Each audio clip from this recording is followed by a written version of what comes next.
Jai Prabhuji, hello everybody. We are at the 5th class and last class in the section that deals with the mind. And we can maybe relate to this class to kind of a summary on this topic that will definitely include aspects that we have already met in Prabhuji's words and have already discussed. And in general, when we come across scriptures or words of wisdom that are coming from realized beings, we will find a lot of repetitions on the same points, of the same knowledge. Of course, every time there will be new and fresh and alive, and will continue to reveal to us more and more angles and different explanations of the same essence. But the understanding itself, the statements themselves, the descriptions themselves will repeat, because as we said, the intention of this association of the Swadhyaya is study of the scriptures or study of the self, which are the same thing. The intention both of the speaker and of the listener, both of the writer and of the reader, both of the master and of the disciple, is not accumulation of knowledge, as we said. The masters do not aspire to enrich our warehouse of information. And we as spiritual aspirants or seekers of truth are not interested in the same thing, in enriching our storage of information. But we are attempting or desiring to penetrate from the realm of the confusion to the knowing. And this is the attempt of every realized individual who shares words with others, in writing, in speaking, etc.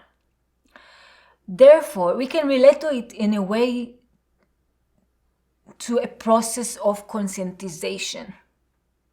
We are used to think in a different way, in a specific way that we have been trained to think. Prabhuji will speak about it in the article that we are meeting today. We have been programmed by the society, by the different sources in the society. Society, in fact, is a word that includes all the sources from which we receive this program and through which we have been trained to think in a certain way that is the mental perspective to life. And the realized beings speak to us from a different angle, through a different perspective to the same reality. In the previous class, we met Prabhuji's words that brought a quote from the Mishnah that describes the reality as eye that sees, an ear that hears, actions that are being done and written in a book, not as we tend to perceive this reality as eye that sees visions, or that as eye that hear sounds, or as eye that is the controller of the action and is a controller of life. We said from this controller attitude are coming all these questions that we meet in this dialogue with Prabhuji in the book Experimenting with the Truth. In the previous class, we met the question, I want to control my mind. How can I control my mind, or at least pacify it? In the question, we found this attitude that is coming from the mental perspective. And when we are associating with individuals that are speaking from a different perspective, from the perspective that sees, an eye that sees, an ear that hears, occurrences that happen in this space of consciousness, we are privileged to come in touch with this other perspective and go through, in a way, this conscientization. And this conscientization, the change, the jump from one way to see reality into a view that is coming from this realm of knowing, will naturally, usually will not happen in one day after one book that we read, but it's a long, long process. So as spiritual aspirants, we want to come in touch again and again and again with this way of seeing. This is why we like to associate with realized beings. Again, if it's through a book, if we have the grace to have physical association, if it's through lectures, if it's through prayers, etc. We want to come in touch with this establishment in knowing from which these words are coming to us. But we are expected to find the same explanations over and over and over. I think that I've mentioned that in my personal experience, I witnessed that Prabhuji spoke the same words in the first day that I was in the ashram, that I joined the ashram, until today. Of course, in different languages, with different examples, with different knowledge, with different languages, and every time in a very fresh and alive and new way. But at the same time, the essence was always the same. The conclusion is always the same. But I had to go through this process, and I'm still going through this process of the penetration into the understanding of what he's saying. And this understanding can happen to us in different levels. And all of these levels are blessed and can be very beneficial and good in our path. But the words that will come in many cases will be the same words. Because the reality does not change. They always speak about the same reality. So this we don't expect that will change. So also today we will find again the same points that we already met in the previous classes regarding the mind, regarding the mental activity. And hopefully we'll get more light, more clarity into this topic from Prabhuji in Prabhuji's words that you are meeting today in this article. So the article that you are reading today answers the question, I would like to know why my mind resists meditating. And again, we see a similar approach to the approach that we met in the question that we met in the previous class. The last class we started from actually studying the question. We said that we are already knowing from Prabhuji enough in order to be able to examine ourselves, to examine our questions, and to recognize these characteristics, the mental characteristics that Prabhuji spoke to us about. And we can identify them. So also today, we can identify similar elements. We see the desire of the person that asked the question to be in meditation. We can see that the mind that is perceived in our eyes in many cases as an object, it disturbs us. We want to eliminate every disturbance in our life because we want to experience only happiness, only pleasure, which is another tendency of the mind. So we see here similar, the desire to control, the desire for happiness, the division of life to pain and pleasure, the constant chase, the question that is coming from a hope that we will get the answer that we were looking for, to a method that currently we don't have. And in Prabhuji's words, we are going to find this method. Hopefully, all these are the aspirations of the mind. But as we said, Prabhuji does not give us an answer that answers the question that we ask, but he always sheds light on the question itself, on us that currently are in this mental approach. And our questions are coming because we fail to identify the source of the questions, which is our approach, our attitude. So Prabhuji always speaks to us about the situation that we are currently at, helping us to shed light, and from there he helps us to open doors slowly and move into an approach that is more favorable of the same objectives that we have, but we will not be able to fulfill these objectives through the mental attitude in life.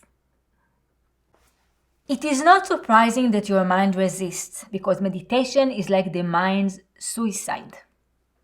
So Prabhuji starts by confirming that the mind for sure resists meditation. It is not surprising. It is expected to resist meditation, and it will always do. The mind will always resist meditation. So we should not expect that this will ever stop to happen. Prabhuji says this is the nature of the mind. So the mind and meditation are two opposites. They will never meet. In meditation, there will be no thinking. In thinking, there will be no meditation. When we speak about thinking, we speak about the mind. The mind is thinking, is activity. Meditation is no thinking and it's no activity. And in meditation, Prabhuji does not speak about a technique of meditation or a position of meditation or a time in the day that we sit to meditate. Today we meet so many techniques of meditation and methods and recommendation, and many of us practice meditation. But I believe that when Prabhuji speaks about meditation, he speaks about the actual experience that is happening, that is free of thinking, that is without a mind, with no mental activity. And Prabhuji says this experience will never happen as long as there is mental activity. And in a way, it is unrelated to the mental activity. Prabhuji recommends to us, in the previous class we met it, not to be worried about the mental activity, not to be concerned that our mind resists meditation, because this is the nature of the mind and it is okay. And it does not even it is not even an obstacle of meditation. Meditation can happen regardless of the mental activity. And it will happen regardless of the mental activity. So we should not seek meditation in the mind. The mind will continue to speak. We will never experience meditation through the thinking, and this is okay. Let's continue with the words of Prabhuji that will clarify further the opening from this fact that the mind will always resist meditation. Prabhuji again confirms, and he does not say it as a problem that we need to solve, that we need to change something regarding it, that we need to change some reality because of it. This is the reality. We want again to come in touch with reality.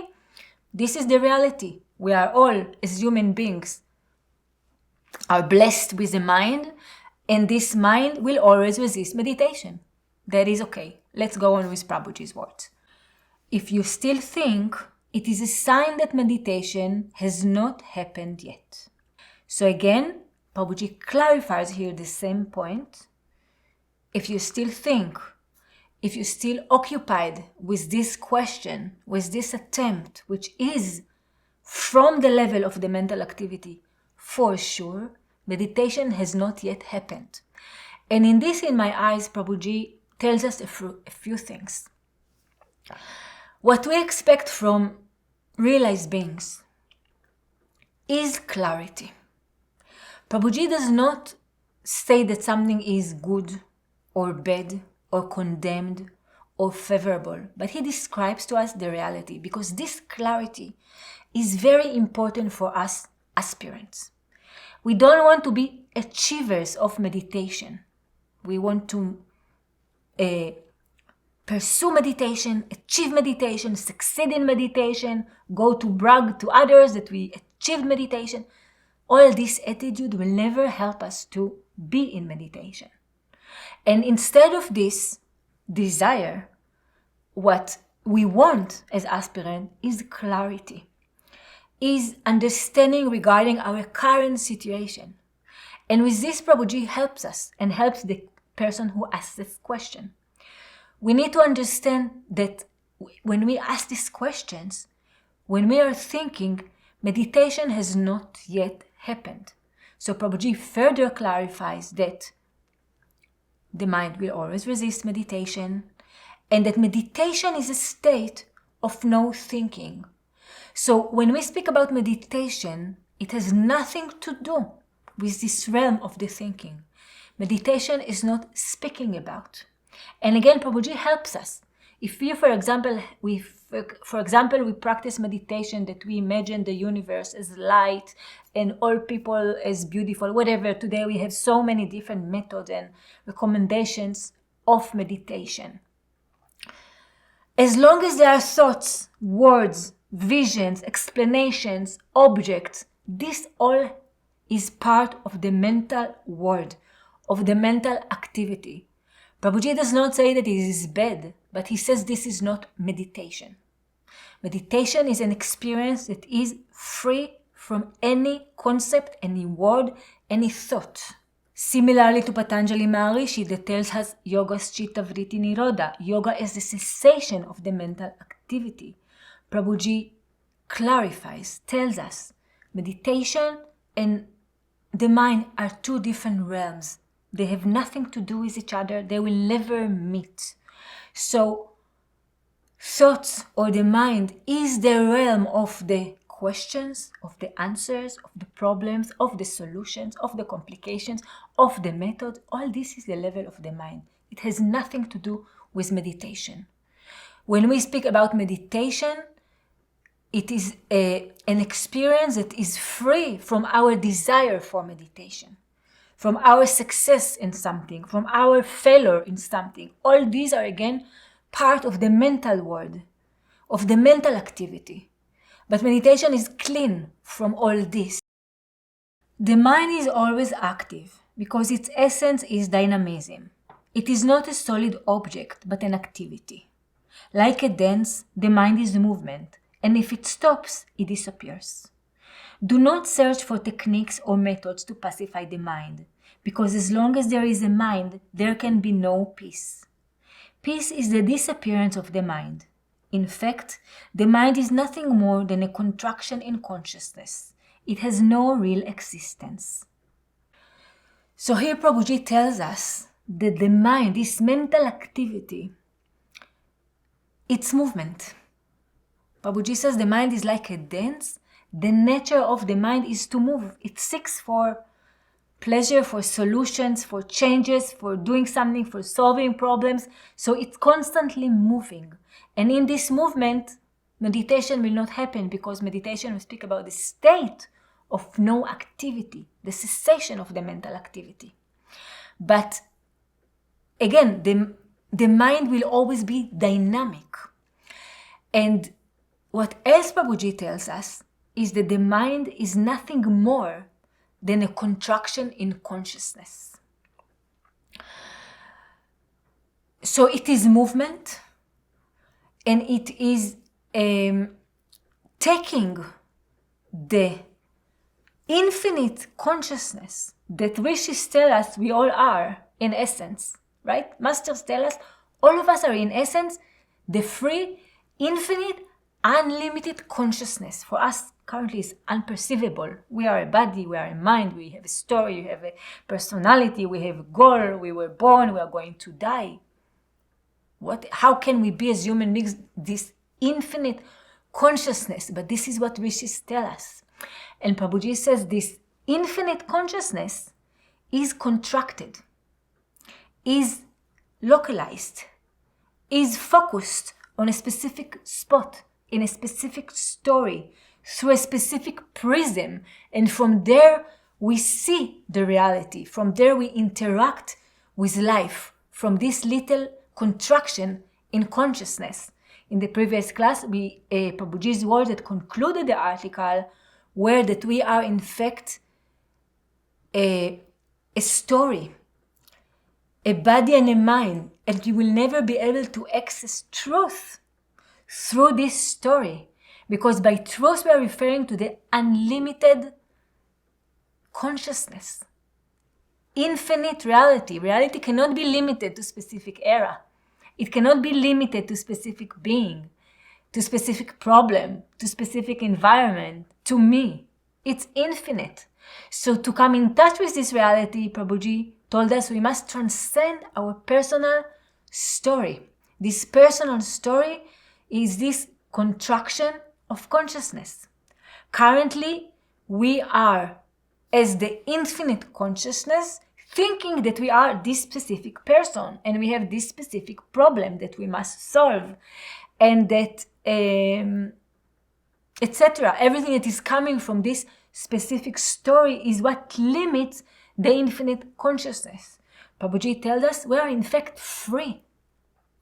So as minds, because we are identifying with our mind, each and every one of us not just have mental activity, but have a specific way to think, have specific mental patterns that we repeat, that we have programmed either ourselves or have been programmed by others.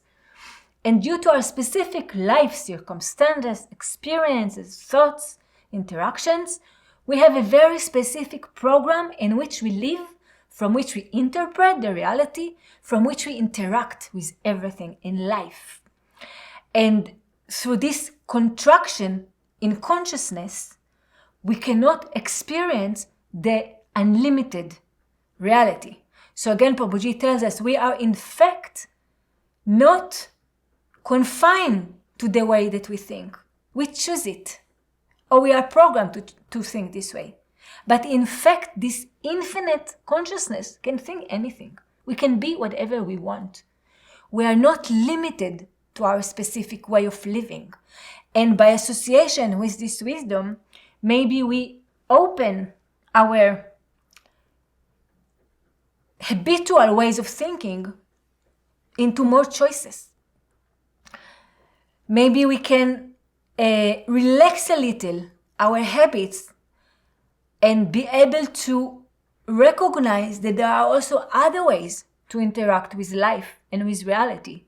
Maybe to think of ourselves as transcending our identification altogether seems to us almost like a fantasy. How can I stop being myself? Like I have my name, my past, the people I am in touch with and I love so much, my plans for the future, my family.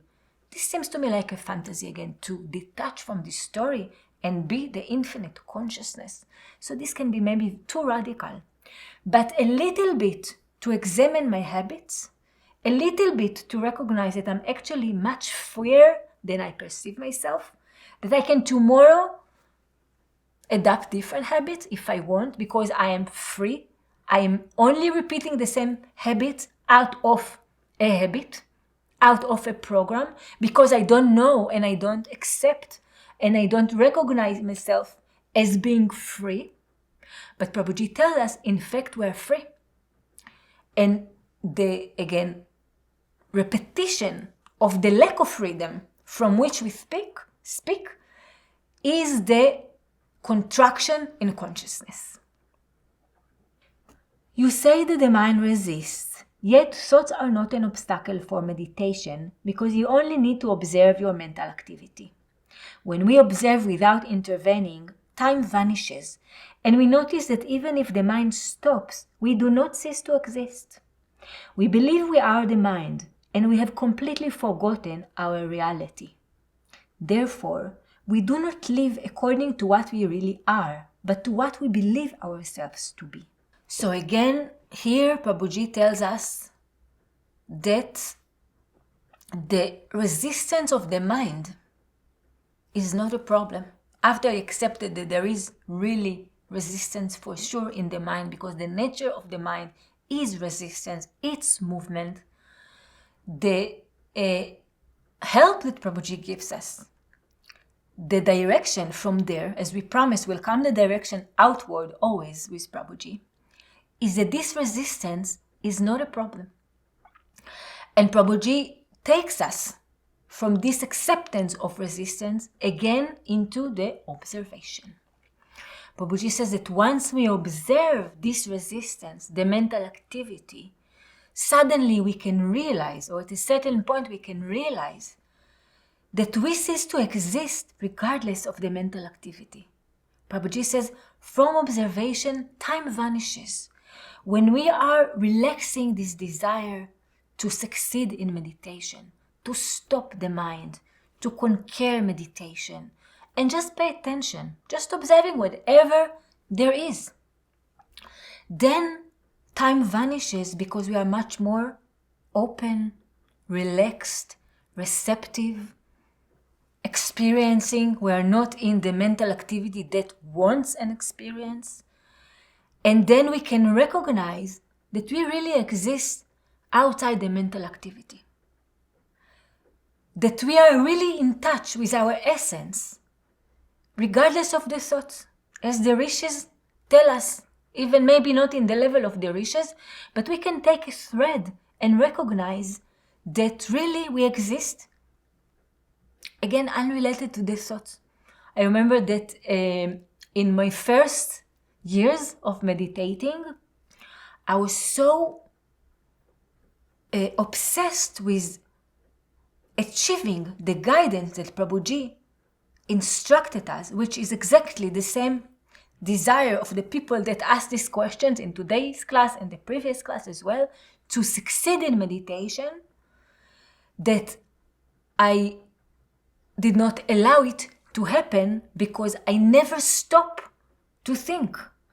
Because only the mind can expect this experience, can analyze if experience happens or not, can testify, and if we want as minds to experience, we must exist as mind. If the mind wants to come back with a proof that really meditation happened, it needs to stay alert. So we can be even with a realized master, with a room full of Shakti, maybe even experience bliss and happiness and beauty and relaxation, but focus our attention in the contraction, which is our mind that wants to experience meditation. And what Prabhuji tells us is that we simply need to relax this desire, this attention to the mind that is expecting the meditation. Because meditation is not a problem if we don't try to achieve it. If we don't try to solve any problem, it is not a problem.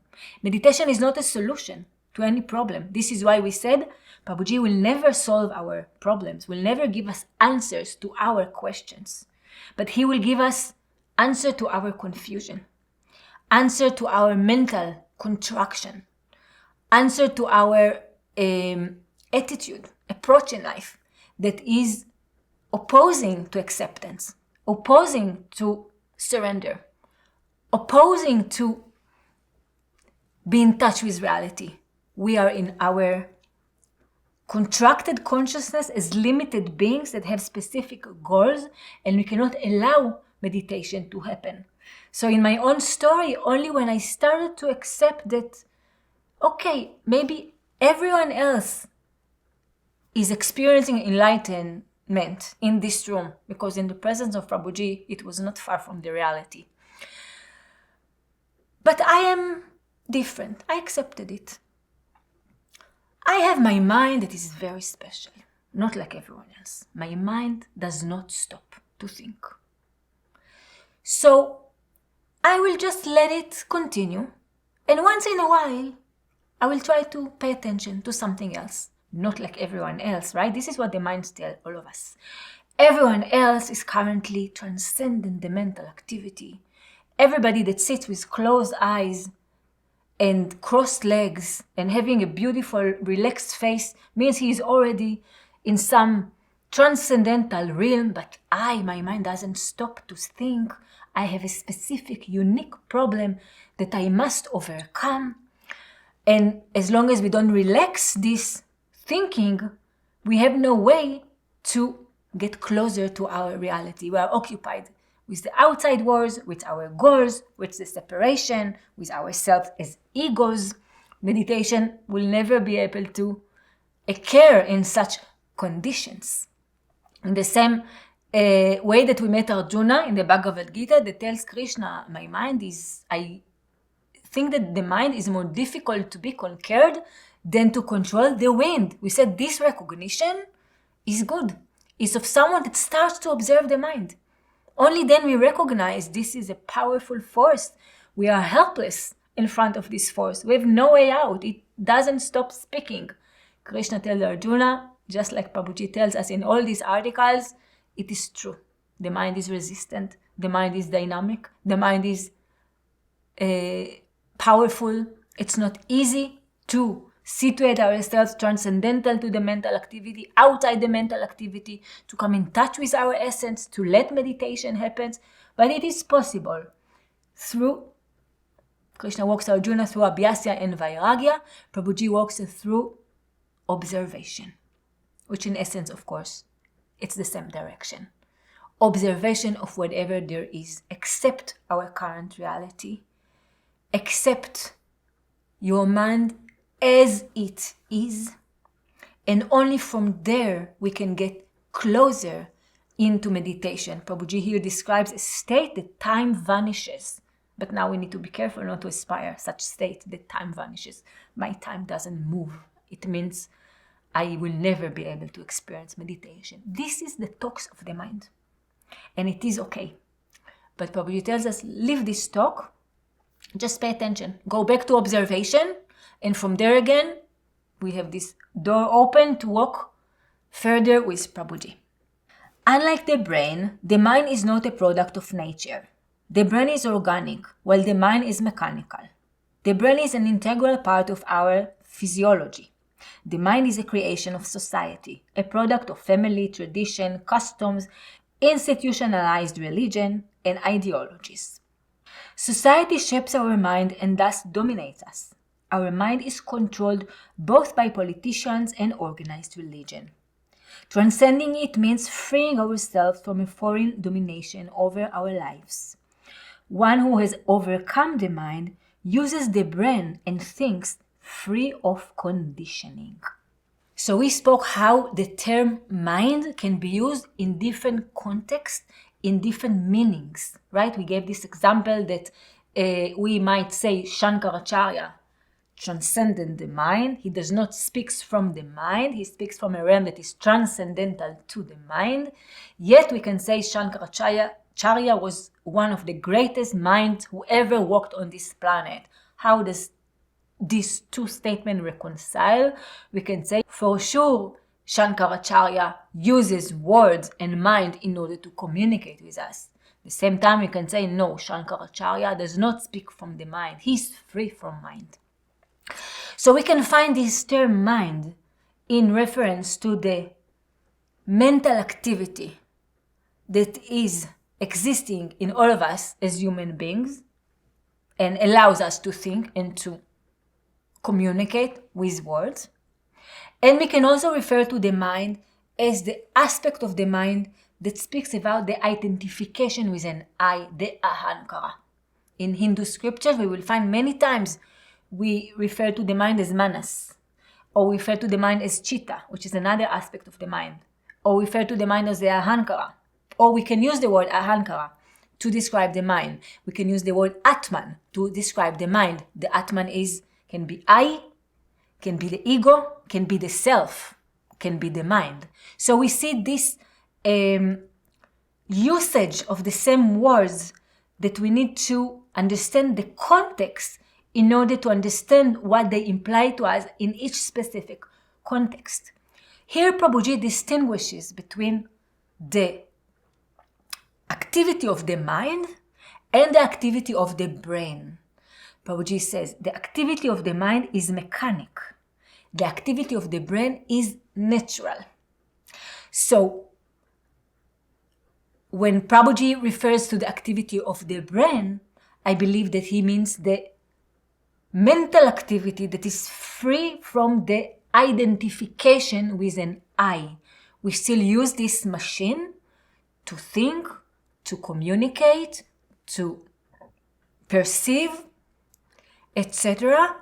But once it is used by beings that are established transcendentally to the story, transcendentally to the identification with the body and the mind, for example, such as the case of Shankaracharya, what they use in Prabhuji's words here would be, they use their brain, but not the mind. They don't speak as a specific person in a specific time. They speak transcendentally to their personal existence. Prabhuji tells us the mental activity, which we say the mechanic mental activity, that is coming from the approach of the mind, is a product of society. So this brain, organic organ, that is as a tool can serve us in infinite ways, is used in the service of the mental attitude that we received as a program from the outside world. So we have been trained to think in a certain way, to perceive the world in a certain way, to perceive ourselves in a certain way.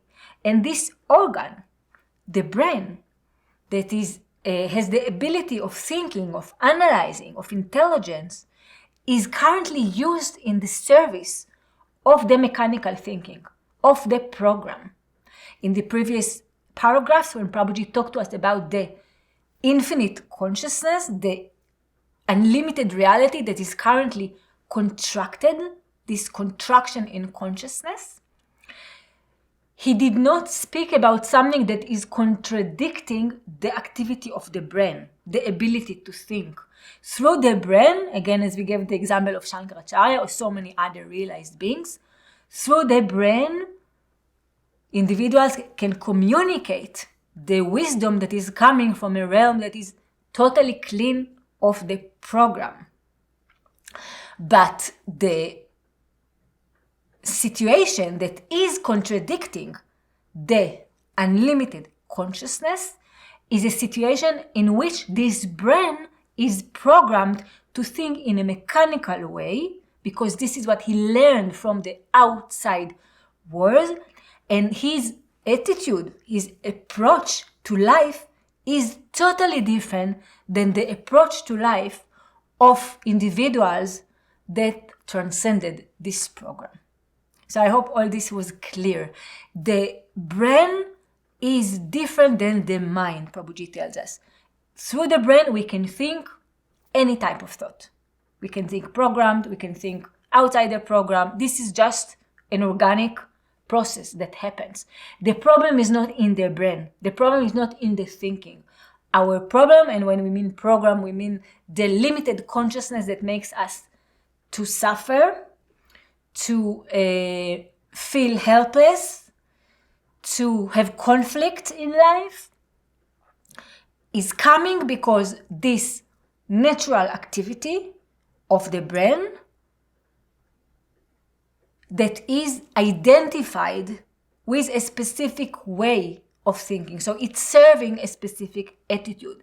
When Prabhuji says the brain is an organic, is an organ that through which we can, what happens is an organic activity, we can compare it probably to walking, to writing, to dancing. This is something organic that happens in us. But what we do with this brain, this is already different according to our level of consciousness, according to our specific state of mind. And when Prabhuji speaks about the mind, for sure in this paragraph he speaks about the limited thinking, this contraction in consciousness, this mechanical thinking, the program that doesn't allow us to come in touch with the infinite consciousness, to surrender to life, to live in acceptance, etc. When we meditate, mental activity decreases and in turn fear is born. Since we believe ourselves to be the mind, we experience a fear of death. Patanjali mentions the fear of death, or abhinivesha, as one of the 5 human afflictions that gives rise to all other fears. So here Prabhuji takes us further into meditation, and he speaks about a fear that will arise in meditation, which is the fear to die, to stop existing. So we speak about the spiritual transcendence, meditation, enlightenment, peace and we want it so much and we feel this is so beautiful for us and wonderful for us, it is going to make our life so much better, so much nicer. Prabhuji remind us, what we speak about is in fact is suicide. We need to stop existing. Not just that we won't be happy, but we need to disappear so meditation can happen. And this is why we will experience fear. Not just resistance of the mental activity, but even when we get closer into the meditative state, we can experience a deep fear. When Prabhuji shares his experience as a child, something he doesn't do a lot, but there are few rare occasions that we get to hear from Prabhuji about his experience as a child. He speaks about a moment that fear arises and that brought him back to the dualic consciousness, to the mental vision in life that in a way stopped his powerful mystical experience that he has as a child. Also, Patanjali Maharishi tells us that fear of death exists even in stages. This is maybe one of the last stages that we can still experience before complete disappearance.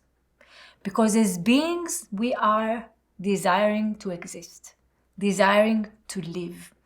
In the Kleshas of Patanjali Maharishi, we found the fear of death.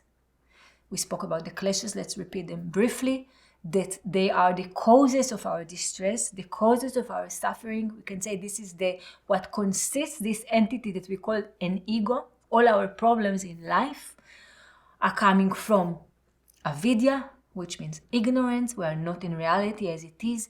From avidya comes asmita, identification with an I, with an entity. I think that I exist because of a vritti, a thought that is ignorance. Because of this ignorance, I think that I am existing at all. Without this ignorance, if I was in knowing, I wouldn't think that I exist as an entity. This is, we said, the basic vritti on which all the other vrittis exist and cling to this identification that we think that we exist as entities. From this second klesha, the asmita, identification with an I, coming to other kleshas, raga and dvesha. Because I exist, I want certain things, I don't want other things. I'm attracted to certain things, I'm rejecting other things, right? Pleasure and pain. This is the movement in life through which we are walking and going all our lives from pain into pleasure, from dvesha into raga. And these two are again part of our suffering. The fact that we want happiness, that we reject suffering, is what causes us to be in distress, causes us to be trapped in this I. And the fifth klesha, which is relevant to the paragraph that we read here, when Prabhuji speaks about the fear of death, is fear of death. Abhinivesha. We are cling to life, we are cling to our existence as an I. We do not want to stop to exist. Prabhuji says because of this klesha, that it's so deep, we will experience fear in meditation. Even when the mental activity already subsided, as we get closer, this fear of death will be there because we don't want to stop existing. Patanjali says that this fear of death exists even in sages. It's very subtle and it's very rooted in our experience as human beings. And now let's conclude this class with Prabhuji's concluding words in this article that, as always, takes us into the opening, into the taste of the state from which he spoke after walking us from our own reality, the mental resistance, understanding the mental resistance, observing, accepting, outward into the heights of the realm that is transcendental to the mental activity. This is at least my feeling with these words of Prabhuji, with these articles of Prabhuji, the way they are built and shared with us. And in this we will finish the class of today. Thank you for joining. Jai Prabhuji. To meditate is to know ourselves as emptiness. The experience of nothingness awakens us to the reality of our immortality. When the mind evaporates, the only thing that dissipates is conditioning, the legacy of innumerable generations. It is our mental conditioning that resists meditation. Our false identification refuses to die. But when we transcend the mind, a reunion with life and with ourselves awaits us. Then we become fully conscious and absolutely blissful.